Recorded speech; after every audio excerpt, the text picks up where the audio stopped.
Professora, bom dia. Bom dia. Gente, vou tomar café. Bom dia.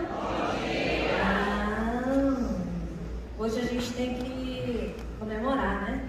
Hoje nós estamos comemorando, sendo gratos pelo sucesso, né? Isso tudo que a professora leu aí de mim, porque estava no currículo, é obrigatório, viu, gente? Mas não é o fato da gente, por que estar aqui, né?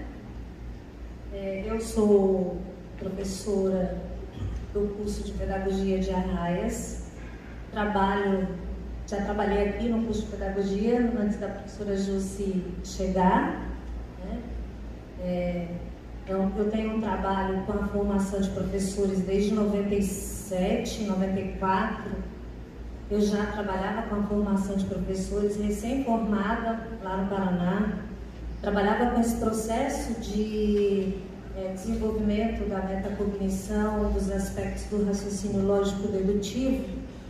E lá no Paraná eu sempre trabalhei com a correção de fluxo. Enquanto estive lá de 94 a 99, justamente com essas premissas que a gente está trabalhando aqui agora, né? Já tem algumas décadas que eu trabalhei com isso lá, ainda na época dos PCNs, do primeiro plano decenal. Então, assim, tem uma trajetória de vivências. E mesmo estando na universidade após 2000, que eu vim para cá em 2001, eu estou em Tocantins desde 2001, trabalhando no curso superior daí, porque passei da educação básica para o superior, e a gente já vem lutando, né, nesse tempo todo com o processo de formação do ensino para o ensino. Então são elementos diferentes, né, professor Wagner? Que é pensar no ensino, que é pensar para o ensino. Então, são aspectos que eu venho me dedicando muito nas duas últimas décadas na questão do processo de formação para o ensino de matemática. E aí a gente precisa de um tema, né, para começar. E aí, pensar em fundamentos para o ensino. Por que para o ensino? Porque é isso que a gente está fazendo aqui no Educator, né? Pensar na qualidade do trabalho e tudo isso que envolve o processo de sistematização dos conceitos, das concepções, do pensamento científico, mas trazendo ele para essas correlações do fazer pedagógico do professor e da concepção de aprendizagem que a gente precisa ter para o aluno, né? Para esse estudante, independente de ser 2, 4, 8, 10, 15, 20, 30, 50, 60 anos, somos aprendizes, né?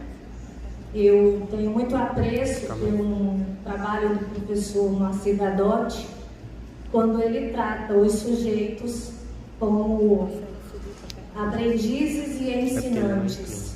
Nós vivemos nessa via de mão dupla, né? De aprender e ensinar. São concepções diferentes de ensino quando a gente fala de lugares. Quando a gente fala dos letramentos, né?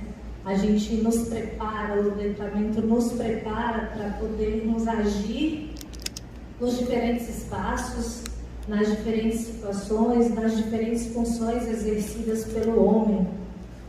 E quando nós pensamos na matemática, às vezes a gente carrega, né, nas nossas costas uma crença que precisa ser superada. A gente vive um momento de superação sobre esse processo do que é a matemática pura, assim como a linguística pura, né, professor? São elementos, são aspectos que a gente precisa refletir, e é isso que eu vou fazer com vocês aqui. Aqui a gente não vem para ditar leis e nem determinar situações, mas a gente vem para desenvolver e estimular esse processo reflexivo coletivamente, mas junto com pessoas, porque vocês estão aqui por um motivo, por um interesse, por uma necessidade. É isso que nos diferencia do resto porque na matemática o que é resto? Sobra, né? O que nos diferencia dos que não estão, né, não tiveram essa oportunidade, é o fato de sermos especiais dentro de um processo de criação humana, porque sempre precisa, em qualquer lugar, esses sujeitos que façam aspectos, né, que façam diferença aonde a gente vive, aonde a gente trabalha, com quem a gente convive. Eu trouxe aqui algumas imagens e eu vou sempre retratar com vocês, conversar com vocês sobre essa questão da leitura, né? O que é a competência da leitura para um ser humano, né? Independente se um bebê ou se um idoso. Na nossa vida, a nossa vida é feita de momentos de leitura. Leitura de mundo, antes de falar de matemática, né, do pensamento cognitivo, operacional, lógico, dedutivo, a gente precisa pensar que essa ação de ler, né, do verbo ler, pensar na leitura, no entendimento e na reflexão do que a gente leu. Então essas imagens aqui vêm mostrar pra gente que quando nós falamos de alfabetização, desde a Magda Soares na questão da codificação e decodificação, a gente precisa pensar em aspectos muito além das letras, né? Muito além das letras. Usar códigos, e esses códigos, pensando na matemática, que não são só os numéricos, alfanuméricos, letras gregas, todos os sinais operacionais, todos os processos utilizados como apoio para os algoritmos e a resolução de esquemas e estratégias de cálculo estrito, que é um exercício que a gente precisa ponderar e refletir sobre a importância desse exercício de sair da nossa mente e chegar até o papel com excelência. E esse não é um exercício que acontece num passo de mágica. É aí que nós, professores, somos fundamentais, indispensáveis, sobre como tratar esse processo de transferência, né, dos aspectos mentais para a representação escrita, seja de uma letra, de uma palavra, ou de uma sílaba, de uma palavra, seja de um processo operacional numérico, aritmético, e tudo tem regras e normas, porque tudo é feito de situações de organização do nosso pensamento. Então, essa primeira imagem aqui, ó, mostra efetivamente como nós pensamos e como a gente tenta externalizar esse pensamento. Então, é um movimento que a gente precisa saber que alguns passam dessa fase, né? Passam por esse processo muito rápido, e outros adultos ainda precisam dos dedos para pensar na quantificação, de como é que uma criança, né, sai do número 5. Eu tenho 5 anos. Não, eu tenho 5 reais, eu tenho 5 moedas de 25 centavos, eu tenho 5 moedas de 1 real, eu tenho 10 moedas de 10 centavos e eu tenho 5 moedas de 1 real. E o que eu tenho mais? Depende da pergunta, depende do pensamento, depende da compreensão da criança. Então, quando a gente ainda passa por essa coisa de ler o concreto, de ler o que a gente está vendo, a criança vai dizer que as 10 moedas de 10 centavos é mais dinheiro do que as moedas de 1 real. E ela precisa crescer. E esse crescimento é o desenvolvimento cognitivo do pensamento lógico dedutivo, quando a criança consegue, quando a gente, não vou falar só criança, porque quando a gente fala também na EJA, é o mesmo processo para um adulto, né? Que ele precisa trabalhar esse aspecto da compreensão de como transformar, mudar as representações. Então, nós temos as representações mentais, as representações escritas, e isso é um movimento que é executado pela nossa capacidade de ler, né? E aí a gente começa a pensar no processo de investigação e de registro, né? A gente precisa pensar nesse percurso quando nós falamos do processo de alfabetizar. Porque quando a gente pega uma criança, ela tem pensamentos ainda muito vagos. Quando a gente pensa em um adulto, nós não estamos mais falando de sujeitos com pensamentos vagos. Por quê? Porque a experiência de vida, a vivência já agregou muita coisa no contexto do pensamento e dos conhecimentos cotidianos que essa pessoa tem. E formalizar isso, para sair aqui do número 6, para desenhar o número 6, né, com a mãozinha, com todos aqueles aspectos psicomotores que a gente precisa considerar. Então, são elementos que a gente precisa analisar quando é que a gente vai conseguir um processo harmônico, né? Como é que a criança vai conseguir esse equilíbrio de uma harmonia, de uma junção de conceitos para formar novos conceitos. Bom, uso do pensamento de um modo criativo e desafiador. Desde que a gente vem pensando nessa mudança de avaliação, né, professora Jussi? Essa mudança de ver a forma do ensino para o ensino de verdade, muda a leitura do professor, muda a leitura da escola, muda a leitura de mundo das crianças. Precisa transformar, é um processo que vai acontecendo. Então, a gente parte dessa questão aí de sempre partir de uma pergunta ou de um questionamento, e é aí onde o Saviani conseguiu, né, pensar nos aspectos fundamentais do processo de desenvolvimento, que a gente precisa estimular esse processo de criação. E quando a gente fala da matemática, para as crianças da educação infantil, eles ainda não veem a área de conhecimento matemática, mas os professores precisam ter consciência da importância do desenvolvimento cognitivo matemático desta criança, que é o pensamento lógico, capacidade como competências como comparação, né, comparar, classificar, agrupar, trabalhar com sequências, relações e representações lógicas. E esses estímulos, as respostas, estimular as respostas e não responder imediatamente para os alunos. Isso é uma reflexão importante, principalmente nas aulas de matemática. Por quê?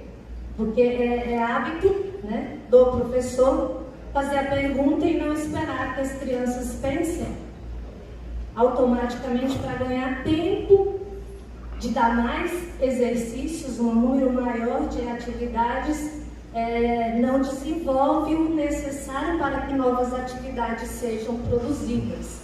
Isso é um gargalo que a matemática tem, um entrave, né, um obstáculo. É um obstáculo dentro do processo de formação, né?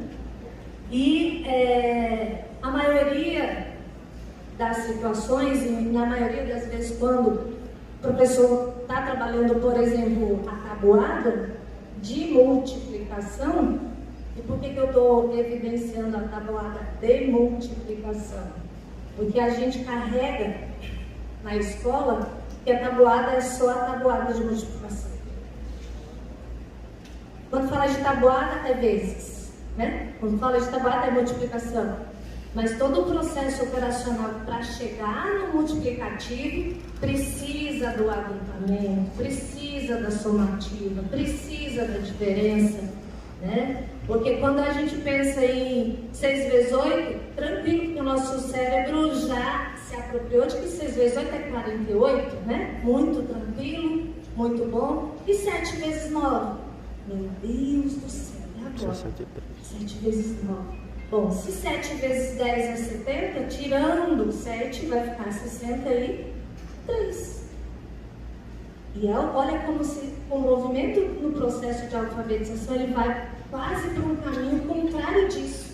É como se a tabuada fosse só a matemática, só a multiplicação. Mas o processo de multiplicação ele também constitui-se pelos processos de adição e subtração, e assim vai ganhando.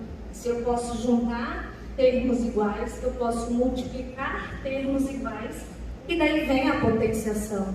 E aí se criou-se essa leitura de que nós só temos 4 operações básicas. Nós temos 6 operações básicas. Nós temos 4 operações fundamentais. 4 operações fundamentais, mas nós temos 6 operações básicas porque elas foram se constituindo, né? Somar números iguais se trabalha o processo da matemática como multiplicação, porque é mais rápido, se trabalhou estruturas de junção de termos iguais, adição de termos iguais. Quando esses termos 8 vezes 8 vezes 8 vezes 8, né, se trabalha, a matemática teve a preocupação de juntar quem é que pode ser multiplicado por ele mesmo e trabalhar isso com a potencialização, né? Porque a própria palavra potencializar, o próprio verbo potencializar promove isso. Grande, aumenta proporcionalmente de forma rápida. E aí, se existe sempre a operação inversa, se eu pude crescer, eu posso diminuir. Isso acontece desde quando a criança agrupa pedrinhas, coloca, tira, né? E aí vai se crescendo. E aí o que acontece? Essa capacidade de assumir riscos, ela vai acontecendo ao longo da nossa trajetória estudantil. Porque a criança, lá na educação infantil ou lá nos anos iniciais, nas aulas de matemática, eles se divertem, eles gostam. E depois parece que os professores de matemática da área específica têm o prazer de fazer o contrário, né? E a gente precisa superar isso. Que dar as respostas prontas para as crianças inibe ou incapacita essa criança na competência de correr riscos. E a gente sabe que uma criança criada, né, em uma redomazinha de vidro, ela vai ter muita dificuldade de lidar com muitas outras situações. E isso também acontece na própria matemática. Se não for decorado, eu não sei. Mas eu não preciso decorar, eu preciso ter a capacidade de perceber, de identificar elementos fundamentais. Então, a gente tem que ter ciência que nós não sabemos a solução de tudo. Só que o professor usa isso, vou dizer professor, estou falando por mim também, porque eu já fiz isso, já cometi esse erro, esse equívoco, né? Não vou dizer erro porque tem gente que concorda. Equívoco para mim. Tem gente que concorda que não é erro, né, professor? Não trabalhar um conteúdo que tem dificuldade. Vou falar de um que vocês vão pensar, que são os poliedros, por exemplo, né? Sair da figura plana aí para os corpos redondos e trabalhar os poliedros parece que é um percurso para o professor temeroso, mas poderia ser divertido, precisa ser divertido e pode ser divertido quando o professor admitir que ele precisa aprender para poder compartilhar com mais competências e significações. E aí, sair da zona de conforto de só transmitir o que está no livro didático ou, infelizmente, o livro didático de matemática não é lido como o de história, o de geografia, o de língua portuguesa, o de ciências. O livro didático de matemática é um livro de consulta ou de cópias de exercícios, de atividades. Abra o livro na página 10 e resolva o exercício 1, 2, 5, 7. Porque o professor não trabalhou esses outros que ele pulou. Fato, gente. Não é mentira, porque eu estou falando isso que a gente precisa saber que o professor, tanto o professor quanto a criança, precisa saber que nós não sabemos tudo, mas que nós podemos aprender. A gente pode buscar, a gente pode descobrir, né? Pensar na necessidade de conceber a matemática como uma aventura. Já estou colocando aventura aqui com letras maiúsculas, né? Por que aventura? Porque assim como um livro de literatura, nós precisamos de todas essas competências de comparar, classificar, identificar, reconhecer, selecionar. E isso vem do processo da cognição do raciocínio lógico-dedutivo. Então, se eu conheço algo, eu posso ir para outras situações. E a gente precisa admitir isso. A gente precisa pensar que ler, escrever e contar não é uma imposição da matemática e nem da língua portuguesa. Não é da disciplina de matemática, não é da disciplina de língua portuguesa, mas é para o processo de comunicação. O processo de sistematização dos conhecimentos científicos e sociais, né? Dentro dessa capacidade de significação. Próximo. Bom, aqui tem alguns pontos que depois, se alguém for trabalhar o slide, ou quiser o slide, vai pensar em parar um momentinho com os professores de vocês, né? Porque eu já fiz o slide pensando nisso, que eu sei que vocês vão, né, pensar sobre o que a gente vem discutindo, né, para chegar nesse processo de apropriação de qualquer conhecimento. Quando se fala de matemática, esse é um movimento que precisa acontecer.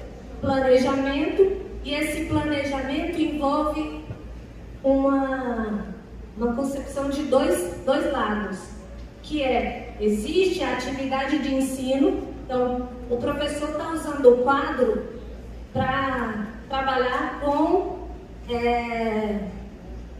os algoritmos da divisão, que são as regras, né? Todos os elementos que pode, que não pode fazer, valor posicional de um número, unidade, dezena, centena. Trabalhar com essa criança aqui para pensar nos números. A gente tem os números nossos que nós utilizamos, mas que existem outros tipos de números que já aconteceram, ainda estão presentes, mas que já pertenceram à nossa história, e a matemática precisa estar trabalhando isso. Então, a atividade de ensino do professor precisa desenvolver atividades de aprendizagem, que é a leitura do aluno, do professor para o plano, e a leitura do aluno para a proposta do professor, né? Porque não é o mesmo movimento. São movimentos que se complementam. O professor propõe uma situação, a criança precisa pensar para chegar naquele resultado. E aí, esse processo de apropriação, ele é lento, né? A matemática é uma linguagem que assusta se trabalhada precocemente. O que acontece? Eu quero ensinar os alunos a escrever e só vou exigir que ele faça lá na alfabetização. Só vou exigir só vou dizer se está certo o cálculo dele, é se ele registrar a continha, dói a alma quando falo continha, se ele registrar todo o processo operacional dele e ele ainda não consegue escrever, por exemplo, o número 2. Ele ainda tem aquela leitura espelhada do número 4, ela tem a leitura espelhada do número 5, e o professor vai dizer está errado. Mas é o número que ele consegue escrever naquele momento. É a mesma coisa de pegar uma criança destra, canhota, querer que ela escreva com a mão, né, com a outra mão. Por quê? Porque você está fazendo com que, frustrando a capacidade cognitiva cognitiva dessa criança, ela vai se sentindo incapaz, e isso vai trazendo nós aqui, adultos frustrados com tanta coisa, né? Porque é só se tiver certo, é só se o número 5 tiver escrito certo, mas é o 5 dele. Com o tempo ele vai amadurecer, e aí existem muitos professores que colocam um xizão lá, que está errado, ao invés de falar, olha, você escreveu o número, você identifica o número, só que a grafia, o grafema desse número é o contrário. Você tem que olhar e você tem que escrever, e o movimento de escrita vai ser inverso do que você escreveu. Só que na maioria das vezes o professor não tem esse cuidado, né? Porque é um cuidado, gente, é o cuidado. Eu só vou fazer o meu menino crescer quando eu for cuidadosa, né? Eu falei no plantão que eu trabalhei. Quem é aí na escola, vou fazer uma perguntinha aqui agora. Quem é na escola tem professor que dá visto no caderno? Ninguém? Gente, visto no caderno. Levanta a mão na escola que sua. Tem? Esse visto é verdadeiro ou esse visto é só assinado?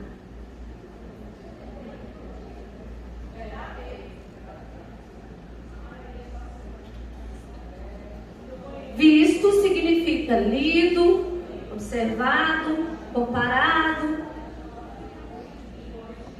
Aí conta a quantidade de vistos. Eu vi. Aí ele tem 25 vistos, 3 pontos. E o visto do professor aconteceu? É por isso que eu falei, tem os dois lados. E isso acontece muito, não só na matemática, também nas outras disciplinas, até na produção de textos, até na resolução de problemas, tudo. O professor vai lá e vista o final do caderno, mas não olhou. Aí a criança, às vezes, lá na alfabetização que ela ainda está codificando, o nome dela está faltando uma vogal, a letra dela, uma palavra que ela esqueceu, está uma sílaba incompleta, o professor vai lá, visto. Viu e ainda validou a falta de... A gente pode superar isso, não pode? Mas tem que ter conscientização de que nós somos os cuidadores destas crianças. Ah, professor, mas agora eu vou ser mãe? Não, você está lá para isso. Né? Você está lá para isso. Então, olha aqui. Outro aspecto importante da alfabetização matemática que eu quero refletir com vocês antes de falar lá da matemática mesmo. A questão da forma indevida ou equivocada. Isso acontece demais lá na sala de aula, porque o professor vai em cima do que eu acho, que eu penso. E aí veja bem, quantas crianças você acha que estão atrás da cerca?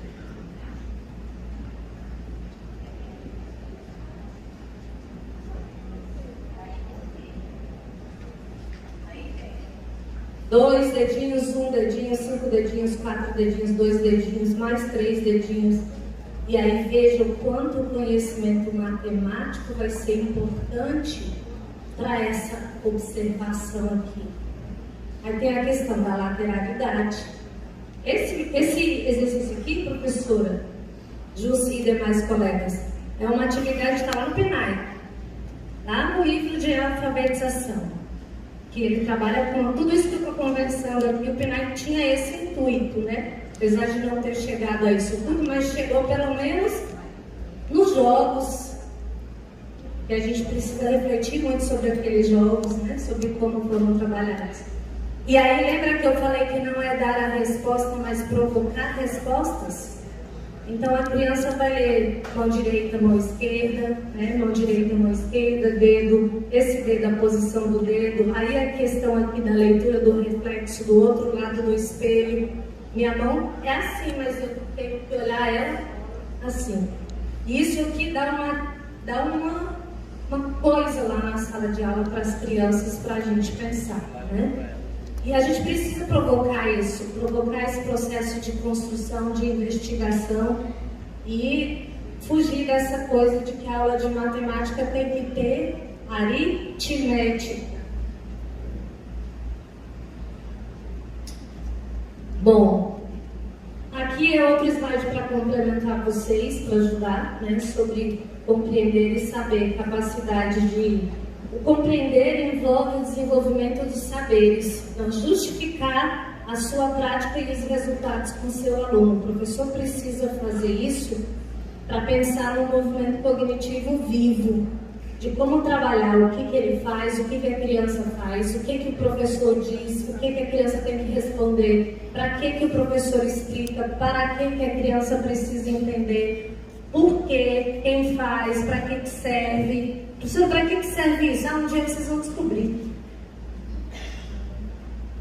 E essas duas palavrinhas aqui, significado e sentido, ela é importante porque quando a gente fala do significado e sentido, tudo na vida para ser lido com competência precisa gerar significado, precisa ter significado e gerar sentido, né? Isso é fundamental.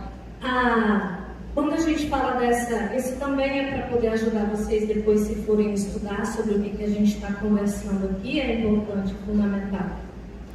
E aí eu coloquei na leitura, só para a gente pensar e passar rapidinho aqui, sobre a questão das competências do letramento matemático, para a gente, de repente, recair no numeramento, né? Por que numeramento, professor? É uma coisa diferente? Não, são conjuntos diferentes de códigos. E a educação matemática agora está trabalhando com letramento para além da leitura e da escrita e da contagem, mas de todos os elementos dos códigos que o livro de matemática tem, que os professores não trabalham com as crianças porque também não sabem ler, né? E é muita coisa, e todos aqueles códigozinhos do igual, do diferente, do semelhante, do pertence, não pertence, contém, não contém, está contido, não está contido, ele faz parte do nosso dia a dia, que desenvolve a capacidade de raciocínio, argumentação, comunicação e representação de tudo na forma escrita. E a escrita só é representada quando ela for compreendida e apropriada. E aqui, como a gente não pode fugir da questão da BNCC, né? E lá na matemática, nos anos iniciais, a gente tem 8 competências. E aqui eu estou falando da BNCC, não é porque eu sou favorável nem contrária, não vou criticar porque eu sou contrária, nem vou dizer aqui porque eu sou favorável, porque o que está posto para nós é isso. E não pode ser uma camisa de força, por isso que eu coloquei aqui. Professor, mas a gente não tem autonomia com a BNCC? Só se eu não for investigativo e provocativo. Caso contrário, eu vou ter liberdade. Eu vou ter. A BNCC é o mínimo. O mínimo que a gente... As habilidades que são selecionadas para vocês cumprirem lá no bimestre é o mínimo. E aí o professor pega aquilo como muleta e... né? Vamos lá. Então, pensando nos números, a gente precisa superar uma coisa. Que a gente precisa de coisa nova para aprender e para poder ter novidade na sala de aula. Quem é que tem esses materiais aqui lá na escola? Que escola que tem bateria dourada? Que escola que tem o ábaco? Quem usa? Vai lá e mostra. Né? Vai lá e mostra. Minha escola tem, mas está lá no quartinho de bagunça da escola. Minha escola tem, mas o professor leva para mostrar o conteúdo e não exercitar. Então, trabalhe com os professores de vocês que todos os cálculos aritméticos do valor posicional numérico e todas as operações, adição, subtração, multiplicação e divisão, e quando a gente fala do processo de adição e subtração, que é o mínimo inicial na alfabetização, isso respeitando algo que foi inventado, não, ele foi uma necessidade para o processo de organização do nosso sistema numérico. E o professor vai lá e mostra, mas não executa e não exercita. Então, ao invés dele ficar lá no quadro, passando 10 operações, né, no quadro, ele trabalhar com os desafios do ábaco, ele vai desenvolver mais a metacognição das crianças do que doendo a mão de fazer número, né? Ou demorando a aula inteira para copiar. Então, professor, estou cansado, vou passar 5 operações ou 10 operações no quadro até dar a aula para tu. Estou mentindo? Não, mentindo. Estou falando a verdade porque eu já estive lá. Olha, o segundo bloco, terminando, só para passar nos blocos, tá, professor? Que é para eles investigarem depois. Os números, e pensando nos números todos, valor posicional, sistema numérico, história dos números, tudo aquilo que tem no livro didático, que todos os anos tem, do primeiro ao quinto ano. E um contexto ascendente, começa no primeiro, vai parar lá no terceiro ano do ensino médio. Quem continua com a matemática vai para a graduação, quem continua com a arquitetura vai para a graduação, quem vai para a engenharia vai para a graduação, não é? Então a gente às vezes inibe a possibilidade de termos arquitetos, de termos engenheiros, simplesmente porque o professor não usa os instrumentos de medida. E o aluno, quando vai fazer um quadrado ou um retângulo, né? Quando vai pensar nas horas, e olha aqui, uma relação importante. Conhecimentos históricos, né? Tem os conhecimentos históricos, trabalhado nesse processo do contexto evolutivo. Aí a gente tem todo esse processo dos instrumentos que são relacionados a grandezas e medidas.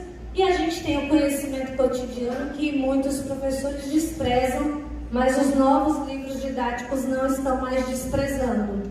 Então, todo esse contexto de evolução aqui é extremamente importante para a gente pensar em como é que essas medidas e parar para pensar. Vocês já pararam para pensar como é difícil para uma criança lá no segundo ano, vem contando de 1 a 10, 1 a 10, 1 a 10, 1 a 10, e 1 metro é 100, 1 metro é 100, 1 metro é 100, 1 hora é 60. Aí ele sai da linguagem decimal e vai para a sexagenal. E o professor não tem esse tino de observar que são leituras diferentes, específicas. Então tem didática geral, tem didática da matemática e tem didática dos conteúdos específicos. Mesmo que eles se interrelacionem, né? Aí a gente vai para a geometria. Que escola que tem isso? Tangram, blocos lógicos, sólidos geométricos. O professor põe na mesa dele o máximo que ele faz, quando ele leva para a sala, né? Vou só fazer uma observação aqui, professora Alice, rapidinho, porque é muito válida para eles, tá? Que é a questão dos blocos lógicos. Vou fazer um desafio para vocês levarem para as escolas de vocês. Coloque os blocos lógicos como um instrumento para virar um recurso didático.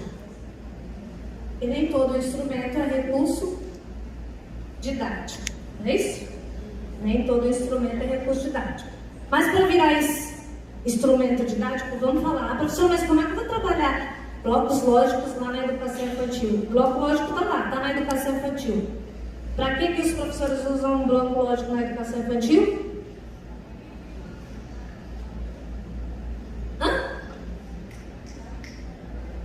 Para fazer torre, separar cor, forma, certo? Tranquilo, chegou até aí. Agora lá no ensino médio, como é que eu posso usar, lá no quinto ano, como é que eu posso usar os blocos lógicos? Para chegar até um sólido, para crescer, né? Então esse aqui, quando é interrelacionado com esse, a sobreposição ganha espessura, a quantidade de espessura, a altura vai trabalhar com os sólidos geométricos, ele pode ser um processo evolutivo. Lá no 5º ano, se eu fizesse o desafio com vocês aqui de trabalhar o dominó com os blocos lógicos, tem gente que ia ter dificuldade para encontrar 2 semelhanças entre as peças. Uma semelhança. Então, coloquem os professores de vocês, façam o desafio, investir no bloco lógico para trabalhar todas as relações numéricas de conjuntos, contém, não contém, está contido, não está contido, pertence, não pertence, está no grupo, não está no grupo. Então, a gente tem 48 peças que dá para fazer uma aventura, desde o 1º ano, desde a educação infantil até os anos finais, até o 5º ano, até o ensino médio. Mas a gente precisa saber o que é isso, para que ele serve, para quem ele foi inventado, por que ele foi inventado e como é que ele foi transformado em um recurso didático pedagógico, certo? E aí, só que para trabalhar ele como didático pedagógico, eu preciso conceber para mim, enquanto professor, o que é isso. E aí, o senhor Google, como disse muito nos nossos debates aí, políticos, o senhor Google pode servir para ajudar e auxiliar, né? E outros sites de busca aí também. Aí aqui alguns conceitos que vocês podem depois estar trabalhando lá na escola, né? E quando a gente fala de geometria, não é só área perímetro, tá? Quantas vezes aí vocês não percebem, por exemplo, que o nosso sistema solar, ele é elíptico, ele não é circular. Por que ele não é circular? Porque senão a gente tinha dia e noite com a mesma quantidade de sol. O sol ia nascer sempre no mesmo. A questão de rotação, translação, todos esses aspectos do movimento também é geométrico, né? E a gente não sabe trabalhar. Ou eu coloquei uma relação aqui do trânsito, aí você, mas não é função da escola. Mas está nos livros didáticos hoje essas figuras aqui. O professor não lê corretamente porque ele não sabe qual é a função do cone preto, qual é a função do cone vermelho, qual é a função das placas amarelas, qual é a função da placa verde. Se nós fizéssemos isso desde a alfabetização, não tinha tanta gente sendo incapaz de passar lá na prova de habilitação. Porque é a falta de leitura e interpretação de um conhecimento adquirido. E aí adquire imediatamente, a memória não maturou, consequentemente, aí aqui tem o trânsito e outros aspectos da geometria. Álgebra, eu coloquei aqui para vocês pensarem de situações que vocês podem desenvolver lá com os nossos professores. Fazer um desafio, né? O que é pensamento algébrico? O que é raciocínio lógico dedutivo? Pensando na álgebra, o que é o dobro? O que é o dobro de 2, o que é o dobro de comida, o que é o dobro de saudade, o que é o dobro de amor, o que é o dobro de ódio. Então, o que é o dobro de 2? Né? Mas o que é o dobro de comida? Hoje eu comi o dobro, meu Deus do céu. Será que foi o dobro mesmo? Dobro para mim, num contexto de saciedade, mas... E aí a gente tem aquela briga, né? Eu fiquei apaixonada pela fala do professor Wagner na outra vez, e é aquela coisa de alejar as crianças trabalhando só o sinônimo no singular, né? A gente precisa pensar nos sinônimos no plural, porque os significados dão sentido às coisas, e é por isso que a gente tem analfabetos aí fazendo redação do Enem. E ele vem de onde? Falta de maturidade e a apropriação de um vocabulário mais amplo. Então, o pensamento algébrico faz parte do nosso dia a dia. Todos os dias nós fazemos deduções, todos os dias a gente compara, todos os dias a gente quantifica, a gente compara, a gente observa, a gente vê, a gente enxerga, a gente lê situações que, se não conhecermos, não conseguimos separar uma sequência de triângulo, retângulo, círculo. Quadrado, círculo, onde é que começa a minha sequência, onde é que termina, né? Onde é que está essa minha sequência, onde é que se ela se repete, se ela não se repete, onde ela vai se repetir. E probabilidade estatística, que a gente vai trabalhar com oficina amanhã de manhã, e eu e a professora Sônia, está aí na plateia.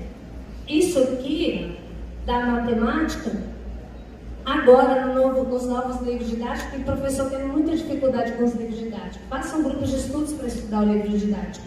Procurem professores que conheçam e concebam conhecimento sobre o livro didático hoje, por conta da sistematização e a quantificação das habilidades e a interdisciplinaridade dentro do próprio livro didático. Porque se você for lá num arquivo de PDF e colocar a habilidade, o número da habilidade, ela vai aparecer dezenas de vezes no livro didático. E o professor trabalha ela uma vez ao ano e concebe aquilo como trabalhado. E se você for procurar lá no seu livro didático, ela aparece dezenas de vezes a mesma habilidade que a gente nem enxerga por falta de leitura e capacidade de interpretar. E a probabilidade estatística agora, nos livros de matemática, elas estão presentes, ela está presente. Desde da primeira unidade até a última. Então, todos os bimestres o professor trabalha geometria, todos os bimestres o professor precisa trabalhar probabilidade estatística, né? E essa probabilidade estatística, ela vai recair na importância da nossa vida para o pensamento estatístico. E a gente vai fazer uma oficina amanhã, né, professora Sônia? Sobre o gênero textual e infográfico e a alfabetização matemática. Então, não acham, e a gente precisa superar a concepção de que matemática é uma coisa, é um dos membros. Anota uma coisa aí para vocês assistirem depois, que é um videozinho pequenininho, eu ia passar ele aqui depois, esqueci de baixar, que é os 7 sábios cegos. Alguém já viu? Já viu, professor Wagner?